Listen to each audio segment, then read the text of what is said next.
અનુષાબેન પટેલનું સ્વાગત બાળાઓ કરશે.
અને હું ધોરણ 5 માં અભ્યાસ કરું છું.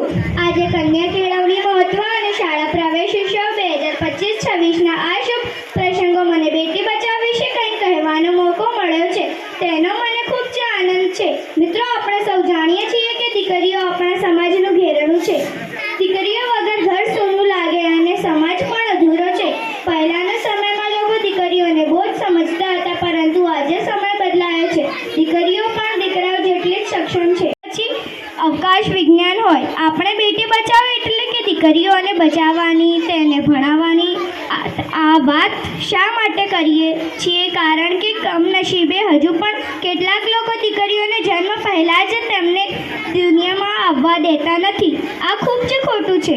દીકરીઓ પણ આ દુનિયામાં જીવવાનો, ભણવાનો અને આગળ વધવાનો પૂરો અધિકાર ધરાવે છે.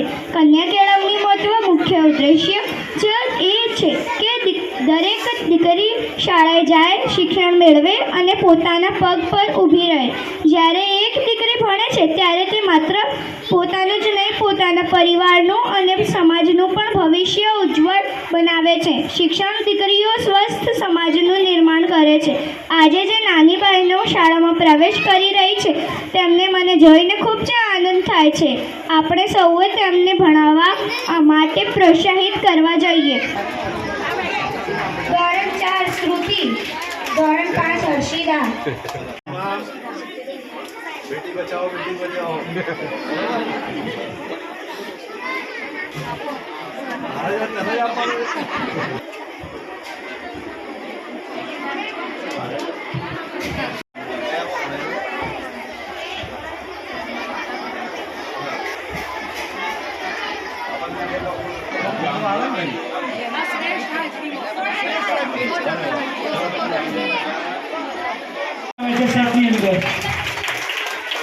તાળીઓ ગગડી બજાવશું અને આપણે ધોરણ 5 ના વધુ બાળકો કે અમે પણ અપેક્ષા રાખીએ કે તમારામાંથી કોઈ કોર્પોરેટર બને, તમારામાંથી કોઈ ધારાસભ્ય બને કે તમારામાંથી કોઈ સંસદ સભ્ય બને. બનવાનું છે? હા, અધિકારી બનજો, નોકરી કરજો, પોતાના પરિવારનું અને સમાજનું અને આ દેશનું. શું બનીશ? ડોક્ટર બનીશ. વાહ વાહ વાહ વાહ યાર, વાહ વાહ. ક્રિકેટર બનીશ. બહુ સરસ, બહુ સરસ, બહુ સરસ. તમે જુઓ, એટલે આટલા બધા લોકો શું બનશો તમે બધા?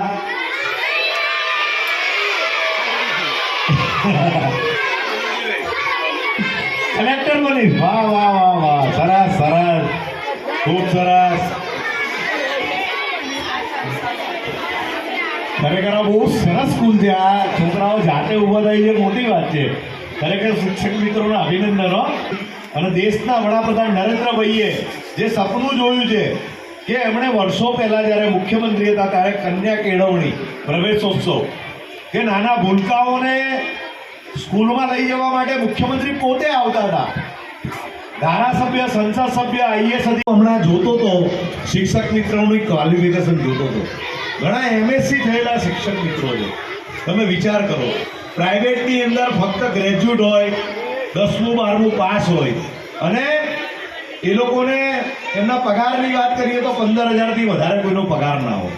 પરંતુ અહીંયા જે શિક્ષક મિત્રો તમને ભણાવવા આવે છે ને, એટલા ભણેલા ગણેલા હોય છે કે જેની કોઈ વાત નહીં. એમએસસી થયેલા લોકો અહીંયા નાના ભૂલકાઓનું ભવિષ્ય ઘડવા માટે તમારી સમક્ષ આવે છે. અને હું ખાસ કરીને આ કાર્યક્રમની અંદર એટલા માટે આવું છું કે હું પણ સ્કૂલની અંદર ભણેલો, અહીં બેઠેલા બધા લોકો સરકારી સ્કૂલની અંદર ભણેલા. તો અમારી જવાબદારી બને છે કે આ ગરીબ બાળકોનું હિત અને ગરીબ બાળકોના શિક્ષણની ચિંતા સ્કૂલ બોર્ડ તો કરે છે, અમદાવાદ મ્યુનિસિપલ કોર્પોરેશન કરે છે, ગુજરાતના મુખ્યમંત્રી ભૂપેન્દ્રભાઈ કરે છે અને દેશના વડાપ્રધાન નરેન્દ્રભાઈ કરે છે. પરંતુ અમે પણ એમની સાથે પૂરક બનીને આ કાર્યક્રમ દ્વારા તમને પ્રોત્સાહિત કરવા માટે અમે તમારી વચ્ચે આવ્યા છે. કે ઘણી સ્કૂલોમાં ગયો, પરંતુ મેઘાણીનગરનો જે નંબર આપું ને એ 1 નંબર આપું. મુખ્યમંત્રી હતા ત્યારે ફક્ત 6 યુનિવર્સિટી હતી, આજે 36 યુનિવર્સિટી સાથે ગુજરાત અવ્વલ નંબર ઉપર છે. અને તમે મેડિકલ કોલેજની વાત કરો તો એમણે ભારતના બધા જિલ્લાની અંદર મેડિકલ કોલેજ બનાવવાની વાત કરી છે. અહીં મારી બેટા આપણે તમન્ના એમ કહે છે કે મારે ડૉક્ટર બનવું છે. તો આજે 12 વર્ષ પછી, આજે પહેલા ધોરણમાં જે 12 વર્ષ પછી એ જ્યારે બનશે ને ત્યારે અમદાવાદની અંદર જે 3 મેડિકલ કોલેજ છે ને એ 5 થશે, એમાં કોઈ શંકાને સ્થાન નથી. અને ગુજરાતની અંદર 40 જિલ્લાની અંદર 40 મેડિકલ કોલેજ છે. સવારે દરેક સ્કૂલોની મુલાકાત, દરેક સ્કૂલના બાળકોનું શિક્ષણ ઉચ્ચ ગુણવત્તાવાળું હોય, સ્કૂલની સુવિધાઓ એ સારા એટમોસ્ફિયરમાં હોય, એના ઓરડાઓ સારા હોય, રમતગમતના સાધનો એની ચિંતા કરે છે. ત્યારે હું તમને એક તમારા પરિવારના સ્વજન તરીકે વિનંતી કરું છું કે તમે ખૂબ ભણો, ખૂબ ભણીને તમારા પરિવારનું નામ રોશન કરો, કુટુંબનું નામ રોશન કરો, સમાજનું નામ રોશન કરો, ગુજરાત અને આ દેશનું નામ રોશન કરવા માટે તમે આઈએએસ બનો, આઈપીએસ બનો, કલેક્ટર બનો, ડૉક્ટર બનો, એડવોકેટ બનો. પણ પોતાના જીવનમાં ધ્યેય સાથે આગળ વધશો ને તો ચોક્કસ તમે આગળ વધશો. જે મિત્રો એ કહ્યું છે કે હું ડૉક્ટર બનું, એન્જિનિયર બનું, એડવોકેટ બનું, ટીચર બનું, પરંતુ જે મિત્રોએ નથી કહ્યું એણે પણ ચિંતા કરવાની જરૂર નથી. આ સરકારની એટલી બધી યોજનાઓ છે, આ સરકારની એટલી બધી શિક્ષણ માટેની યોજનાઓ છે, રોજગારી માટેની યોજનાઓ છે. તો આ ગુજરાતની અંદર નરેન્દ્રભાઈના નેતૃત્વની અંદર, ભૂપેન્દ્રભાઈના નેતૃત્વની અંદર કોઈ બાળક શિક્ષણથી વંચિત ના રહે, કોઈ બાળક રોજગારીથી, એના ભણ્યા પછી રોજગારીથી વંચિત ના રહે, દિશાની અંદર ગુજરાત સરકારના પ્રયત્નો છે.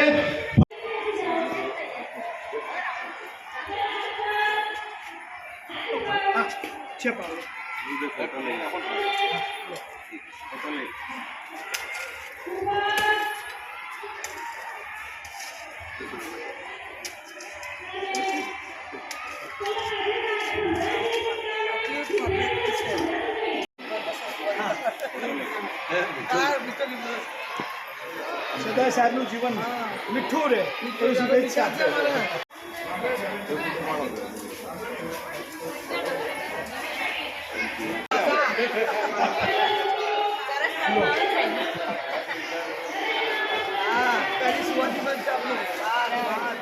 દરેક વનસ્પતિ છે આ કમ્પાઉન્ડમાં.